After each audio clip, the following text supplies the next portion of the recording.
Welcome to study point account channel. Study point account চ্যানেলের এই ভিডিওতে আজ আমি তোমাদের সাথে ডিসকাস করব এসএসসি জিডির বিগত বছরের প্রশ্ন। বিগত বছরের প্রশ্নের সিরিজের এটা আমার 24 নাম্বার ভিডিও। ওকে, তো ভিডিও শুরু করার আগে তোমাদের কাছে রিকোয়েস্ট, ভিডিও ভালো লাগলে অবশ্যই লাইক করে দিও, শেয়ার করে দিও এবং চ্যানেলে নতুন হয়ে থাকলে চ্যানেলটিকে সাবস্ক্রাইব করে নিও। তো চলো শুরু করা যাক আজকের প্রথম প্রশ্ন, যে নিচের কোনটি ভারতের প্রাচীনতম ফুটবল প্রতিযোগিতা? নিচের কোনটি ভারতের প্রাচীনতম ফুটবল প্রতিযোগিতা? এটা হলো ডুরান্ড কাপ। ডুরান্ড কাপ হলো ভারতের প্রাচীনতম ফুটবল প্রতিযোগিতা।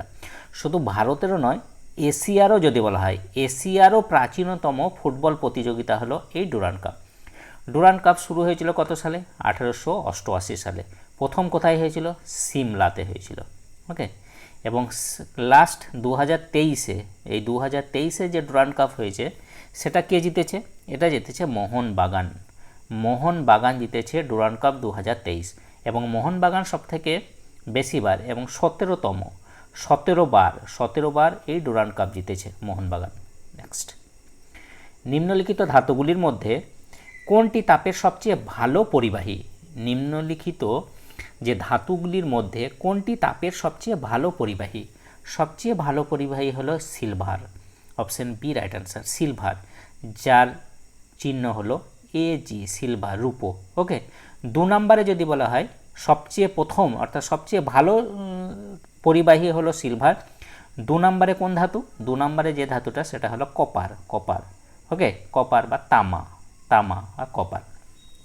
এছাড়া এই যে সোডিয়াম, যার চিহ্ন এনএ, সোডিয়ামের চিহ্ন এনএ, সিলভারের বললাম এজি, গোল্ড অর্থাৎ সোনা, তার যে চিহ্ন সেটা হলো এইউ, আয়রন তার চিহ্ন হলো এফই হলো আয়রনের চিহ্ন। নেক্সট, কার সভাপতিত্বে 1929 সালের ডিসেম্বরে লাহোর কংগ্রেস অধিবেশনে পূর্ণ স্বরাজের দাবিকে আনুষ্ঠানিক রূপ দেওয়া হয়েছিল? কার সভাপতিত্বে? দেখো, 1929 সালের ডিসেম্বরে লাহোর কংগ্রেস অধিবেশনে পূর্ণ স্বরাজের দাবিকে আনুষ্ঠানিক রূপ দেওয়া হয়েছিল। এটা দেওয়া হয়েছিল জওহরলাল নেহেরুর সভাপতিত্বে। অর্থাৎ 1929 সালের যে জাতীয় কংগ্রেসের যে লাহোর অধিবেশন, সেখানে সভাপতিত্ব করেছিলেন জওহরলাল নেহেরু। ওকে, এবং এখানে জওহরলাল নেহেরুর নেতৃত্বে এখানে একটা প্রস্তাব পাস হয় বা উদযাপন করার সিদ্ধান্ত নেওয়া হয়। একটা সিদ্ধান্ত নেওয়া হয় যে 1929-এর পর 1930 সালের 26শে জানুয়ারি যে ভারত স্বাধীনতা দিবস উদযাপন করবে, এর সিদ্ধান্ত নেওয়া হয়। 1930 সালের 26শে জানুয়ারি ভারত স্বাধীনতা দিবস উদযাপন করবে, সেটারও সিদ্ধান্ত নেওয়া হয়। নেক্সট, মহামস্তকাভিষেক হলো একটা জৈন উৎসব যেটা ড্যাশ বছরে একবার পালিত হয়। সেটা 12 বছরে একবার পালিত হয়। অপশান সি রাইট আনসার, 12 বছরে একবার পালিত হয়। ওকে, নেক্সট, শেষ অর্থাৎ দ্বাদশ পঞ্চবার্ষিকী পরিকল্পনার লক্ষ্য কী ছিল? শেষ যে পঞ্চবার্ষিকী পরিকল্পনা সেটা হলো দ্বাদশ পঞ্চবার্ষিকী পরিকল্পনা। দ্বাদশ পঞ্চবার্ষিকী পরিকল্পনার সময়কাল ছিল 2012 থেকে 2017 সাল পর্যন্ত। ওকে, তাই এখানে বলা হচ্ছে এই দ্বাদশ পঞ্চবার্ষিকী পরিকল্পনার লক্ষ্য কী ছিল? দেখো, দ্বাদশ পঞ্চবার্ষিকী পরিকল্পনার লক্ষ্য ছিল ফাস্টার, sustainable and more inclusive. ফাস্টার, sustainable and more inclusive, এটাই ছিল দ্বাদশ পঞ্চবার্ষিকী পরিকল্পনার মূল লক্ষ্য। নেক্সট, সংবিধানের কোন অনুচ্ছেদের অধীনে একজন নাগরিকের কোনো পেশা বা পেশা অনুশীলন করার স্বাধীনতা আছে? সংবিধানের কোন অনুচ্ছেদে একজন নাগরিকের কোনো পেশা বা পেশা অনুশীলন করার স্বাধীনতা আছে? দেখো, এটা আছে অনুচ্ছেদ 19 এর জি ক্লজ, এটাতে অনুচ্ছেদ 19G। ওকে, তো ভারতীয় সংবিধানের 19 থেকে 22 নাম্বার আর্টিকেলে কি আছে? স্বাধীনতার অধিকার। এর মধ্যে কেবলমাত্র 19 নাম্বার আর্টিকেলে 6 ধরনের মৌলিক অধিকারের কথা বলা হয়েছে। তার মধ্যে একটা আছে যে কোনো নাগরিক, ভারতের যে কোনো নাগরিক যে কোনো পেশা বা পেশা অনুশীলন করার তাতে স্বাধীনতা রয়েছে। তাহলে এখানে option B right answer. Next, ভারতের জলবায়ুকে ড্যাশ প্রকৃতি হিসাবে বর্ণনা করা হয়েছে। ভারতের জলবায়ুকে ড্যাশ প্রকৃতি হিসাবে বর্ণনা করা হয়েছে। এটা বর্ণনা করা হয়েছে মৌসুমী প্রকৃতি জলবায়ু হিসাবে। ভারতের জলবায়ুকে ক্রান্তীয় ক্রান্তীয় মৌসুমী প্রকৃতির জলবায়ু হিসাবে বর্ণনা করা হয়েছে। Option A right answer. Next, সবুজ বিপ্লবের প্রধান দিক হলো যে এটি ভারতকে তৈরি করেছে। ভারতকে কি তৈরি করেছে? দেখো, সবুজ বিপ্লবের প্রধান দিক হলো যে ভারতকে এটি তৈরি করেছে স্বয়ংসম্পূর্ণ, খাদ্যশস্যে স্বয়ংসম্পূর্ণ তৈরি করেছে। Option A right answer. Next, বিশ্বের সবুজ বিপ্লবের জনক কাকে বলা হয়? বিশ্বের সবুজ বিপ্লবের জনক কাকে বলা হয়? এটা বলা হয় নরম্যান বোরলগকে। নরম্যান বোরলগকে বিশ্বের সবুজ বিপ্লবের জনক বলা হয়। যদি বলা হয় ভারতের সবুজ বিপ্লবের জনক, ভারতের সবুজ বিপ্লবের জনক বলা হয় এম এস স্বামীনাথনকে। এম এস স্বামীনাথনকে। নেক্সট, নিচের কোনটি উড়িষ্যার একটি জনপ্রিয় ইউনিক ডান্স ফর্ম যেখানে অভিনয় শিল্পীরা মহিলাদের পোশাক পরে? নিচের কোনটি উড়িষ্যার একটি জনপ্রিয় ইউনিক ডান্স ফর্ম যেখানে অভিনয় শিল্পীরা মহিলাদের পোশাক পরে? এটা হলো গোটিপোয়া। গোটিপোয়া হলো এই নৃত্য, যেটা একটা ইউনিক জনপ্রিয় ইউনিক ডান্স ফর্ম যেখানে অভিনয় শিল্পীরা মহিলাদের পোশাক পরে। তাহলে গোটিপোয়া। ওকে। নেক্সট, ভারতের দক্ষিণতম প্রান্তের নাম কি? ভারতের দক্ষিণতম প্রান্তের নাম কি? দেখো, ভারতের দক্ষিণতম প্রান্ত হলো Indira point. Indira point. Option A right answer. Indira point কোথায় অবস্থিত? আন্দামান নিকোবর দ্বীপপুঞ্জের গ্রেট নিকোবর দ্বীপে অবস্থিত। গ্রেট নিকোবর দ্বীপে অবস্থিত এই ইন্দিরা পয়েন্ট। ইন্দিরা পয়েন্টের আগে কি নাম ছিল? ইন্দিরা পয়েন্টের আগে নাম ছিল পিগমেলিয়ান পয়েন্ট। পিগমেলিয়ান পয়েন্ট। ওকে, পিগমেলিয়ান পয়েন্ট। এবং এই যে পিগমেলিয়ান পয়েন্ট, এটা কোথায়? এই যে গ্রেট নিকোবর দ্বীপে। ওকে, বা ইন্দিরা পয়েন্ট। আর যদি বলা হয় ভারতের উত্তরতম যে প্রান্ত, সেটা কি? সেটা হলো ইন্দ্রাকল, উত্তরতম প্রান্ত। পূর্বতম যে প্রান্ত সেটাকে কি বলা হয়? কিবিথু। ওকে, কোথায়? অরুণাচল প্রদেশে অবস্থিত কিবিথু। আর পশ্চিমতম যে প্রান্ত সেটা হলো গুহার মটর। কোথায় অবস্থিত? গুজরাটে অবস্থিত। গুজরাট। ওকে। আচ্ছা, ভারতের দক্ষিণতম প্রান্তের নাম হলো ইন্দিরা পয়েন্ট। যদি বলা হয় ভারতের যে মূল ভূখণ্ড, সেই মূল ভূখণ্ডের দক্ষিণতম প্রান্ত কোনটি? সেক্ষেত্রে হবে তামিলনাড়ুর কন্যাকুমারী। তামিলনাড়ুর কন্যাকুমারী হলো ভারতের মূল ভূখণ্ডের দক্ষিণতম প্রান্ত। নেক্সট, নিচের কোনটি ভারতের শ্বেত বিপ্লব নামেও পরিচিত? নিচের কোনটি ভারতের শ্বেত বিপ্লব নামেও পরিচিত? এটা হলো অপারেশন ফ্লাড। অপারেশন ফ্লাড ভারতে শ্বেত বিপ্লব নামেও পরিচিত। ওকে, দেখো, অপারেশন ফ্লাড কিসের সাথে সম্পর্কিত? দুধ ও ডেয়ারি প্রোডাকশানের সাথে সম্পর্কিত। দুধ ও ডেয়ারি প্রোডাকশান।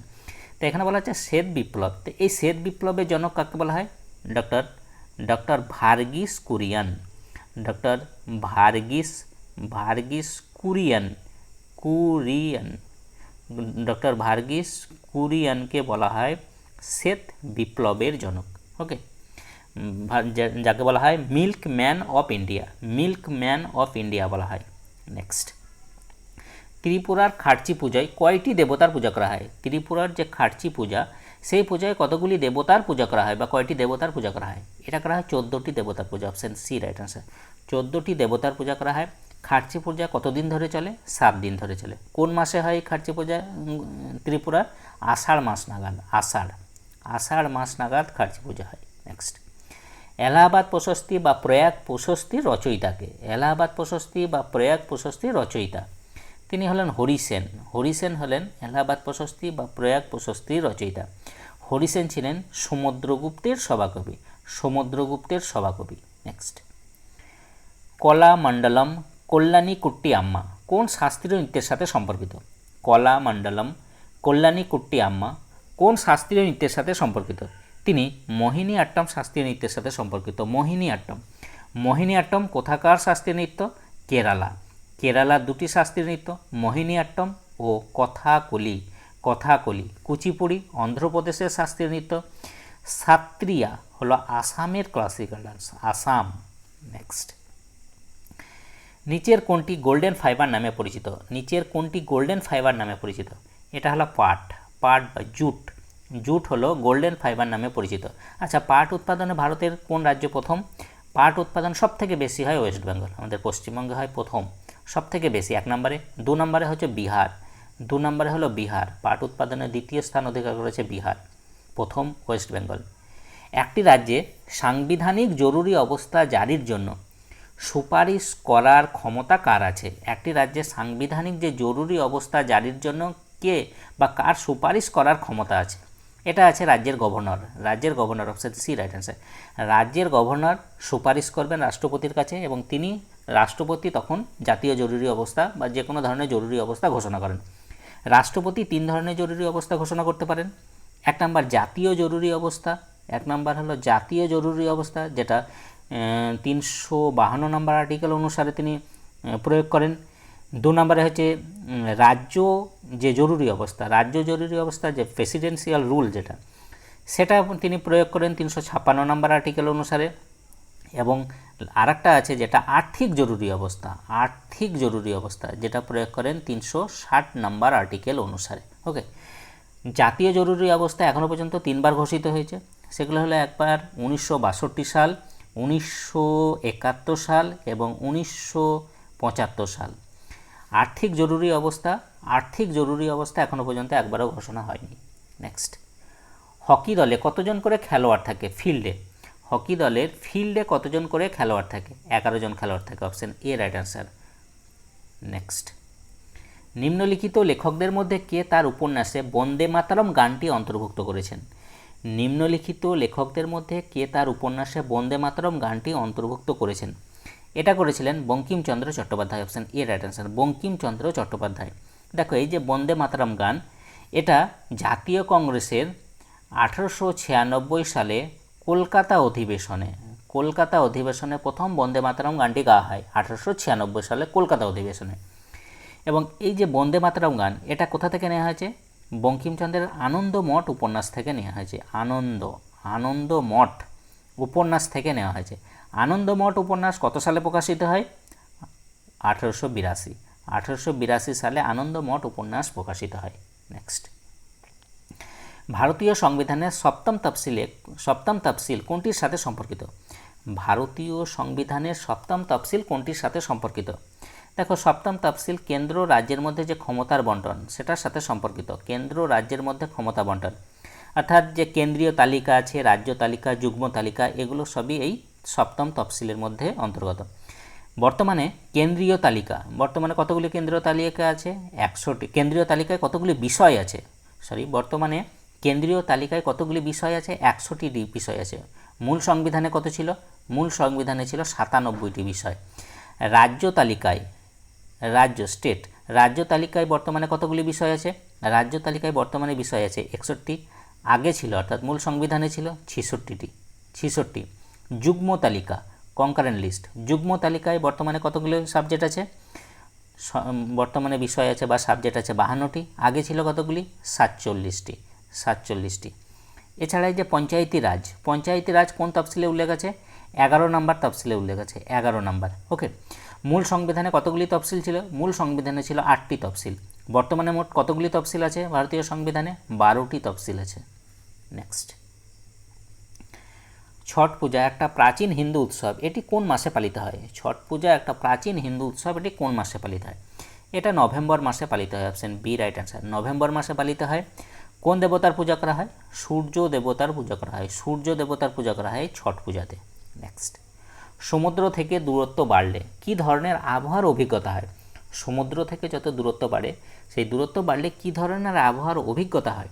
এটা হয় চরম ভাবাপন্ন আবহাওয়ার অভিজ্ঞতা। চরম ভাবাপন্ন হয়, সমুদ্র থেকে যত দূরে যাওয়া যায় তত আবহাওয়া হয় চরম ভাবাপন্ন। নেক্সট, নিচের কোনটি সিলিকন ডাইঅক্সাইডের সাধারণ নাম? এটা হলো কোয়ার্টজ, এই অপশন ডি, কোয়ার্টজ হলো সিলিকন ডাইঅক্সাইডের সাধারণ নাম। এছাড়া এই যে হোয়াইট ভিট্রিয়লের যে সংকেত সেটাকে বলা হয় ZnSO4, অর্থাৎ জিঙ্ক সালফেট এবং 7 অণু জল, 7 অণু জল, এটা হলো হোয়াইট ভিট্রিয়লের সংকেত। পোড়াচুনের যে রাসায়নিক নাম সেটা হলো ক্যালসিয়াম অক্সাইড, অর্থাৎ CaO, ক্যালসিয়াম অক্সাইড, যার সংকেত হলো CaO। প্লাস্টার অফ প্যারিস যার সংকেত হলো ক্যালসিয়াম CaSO4, ক্যালসিয়াম সালফেট এবং হাফ অণু জল, অর্থাৎ এটাকে বলা হয় calcium sulphate hemihydrate. Calcium sulphate hemihydrate হলো প্লাস্টার অফ প্যারিসের রাসায়নিক নাম। নেক্সট, কথাকলি প্রাথমিকভাবে নিম্নলিখিত রাজ্যগুলির মধ্যে কোনটি থেকে উদ্বুদ্ধ হয়েছে? অর্থাৎ কথাকলি যে শাস্ত্রীয় নৃত্য সেটা কোথা থেকে উদ্বুদ্ধ হয়েছে? এটা হচ্ছে কেরালা শাস্ত্রীয় নৃত্য হলো কথাকলি মোহিনীআট্টম, অন্ধ্রপ্রদেশের হলো কুচিপুড়ি, তামিলনাড়ুর হলো ভারতনাট্যম। নেক্সট, নিচের কোন বইটি কৌটিল্যের লেখা? নিচের কোন বইটি কৌটিল্যের লেখা? এটি হলো অর্থশাস্ত্র কৌটিল্যের লেখা। অর্থশাস্ত্র একটা রাজনীতি বিষয়ক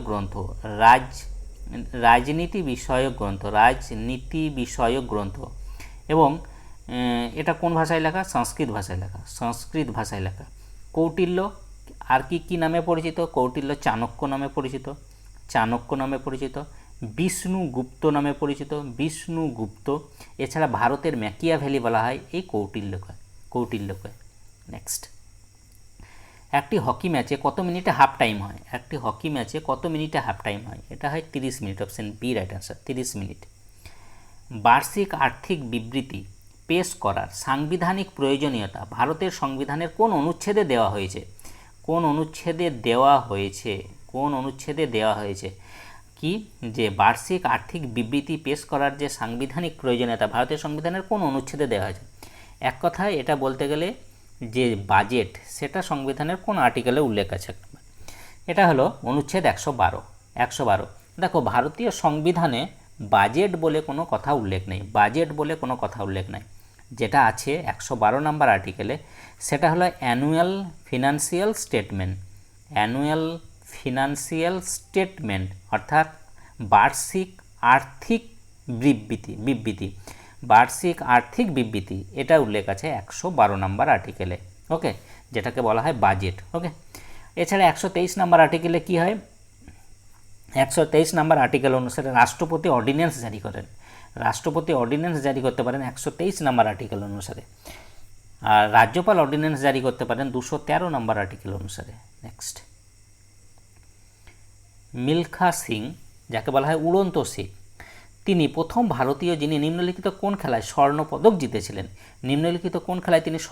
জিতেছিলেন প্রথম ভারতীয় হিসেবে? এটা হলো কমনওয়েলথ গেমস।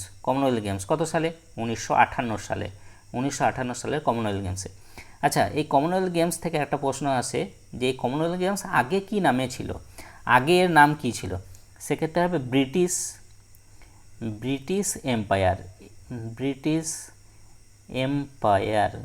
এম্পায়ার নামে পরিচিত ছিল এই কমনওয়েলথ গেমস। এটা পরীক্ষার কোশ্চেন একটা SSC CGL এসেছিল। নেক্সট, ভারতীয় সংবিধানের কোন তফসিলে ভাষার উল্লেখ আছে?